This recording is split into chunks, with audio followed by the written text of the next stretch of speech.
നമ്മുടെ മുൻഗാമിയായ മനുഷ്യൻ ഒരേ സമയം ഒരു ക്ഷേത്രത്തിന്റെ പ്രസിഡന്റും ഒരു മുസ്ലിം പള്ളിയുടെ മഹല്ല് ജമാഅത്തിന്റെ പ്രസിഡന്റും വിശ്വസിക്കാൻ കഴിയും.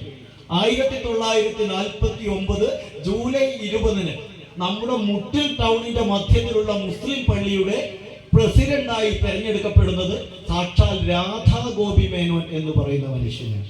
ഇന്ന് നമുക്ക് വിശ്വസിക്കാൻ കഴിയും. മിനിറ്റ്സിന്റെ പകർപ്പ് എന്റെ മൊബൈൽ ഇപ്പോഴും കൃത്യം 2 വർഷത്തോളം അദ്ദേഹം അതിന്റെ പ്രസിഡന്റ് സ്ഥാനത്തിരിക്കുന്നു. തൊട്ടപ്പുറത്ത് ചിലഞ്ഞിച്ചാലിലെ പരിയാരത്തെ പള്ളിയുടെ കാര്യദർശിയായിട്ടും എല്ലാ ഉപദേശ സമിതിയായിട്ടും അദ്ദേഹം പ്രതിഷ്ഠിച്ചു. അതേ സമയത്തു തന്നെ അദ്ദേഹം മുട്ടിൽ മഹാവിഷ്ണു ക്ഷേത്രത്തിന്റെ പ്രസിഡന്റുമാണ്. ഇനിയത്തെ കാലത്ത് സംഭവിക്കും. ചെറിയ മനുഷ്യനൊന്നും അല്ല കേട്ടോ. മദ്രാസ് അസംബ്ലിയിൽ, അന്ന് നമ്മൾ മദ്രാസ് അസംബ്ലിയിൽ നിയമകാര്യ മന്ത്രിയായിരുന്ന കോഴിപ്പുറത്ത് മാധവ മേനോന്റെ ഭാര്യയുടെ സഹോദരനാണ്.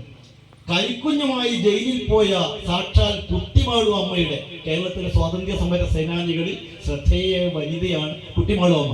അവരുടെ സഹോദരനാണ് രാധാഗോപി മേനോൻ. അങ്ങനത്തെ ഒരു രാധാഗോപി മേനോനെ ഉണ്ടാവും, അങ്ങനത്തെ ഒരു മനുഷ്യൻ ഉണ്ടാവും, ആലോചിക്കേണ്ടതുണ്ട്. അപ്പൊ ആ രീതിയിൽ ഞാൻ പറഞ്ഞിരുന്നത് ഇത്തരത്തിൽ എല്ലാവരെയും സ്നേഹിക്കാൻ, എല്ലാവരിലും ഈശ്വര ചൈതന്യം കുടികൊള്ളുന്നുണ്ട് എന്ന് ഉൾക്കൊള്ളാനും നമുക്ക് എന്നാണ് സാധിക്കുക.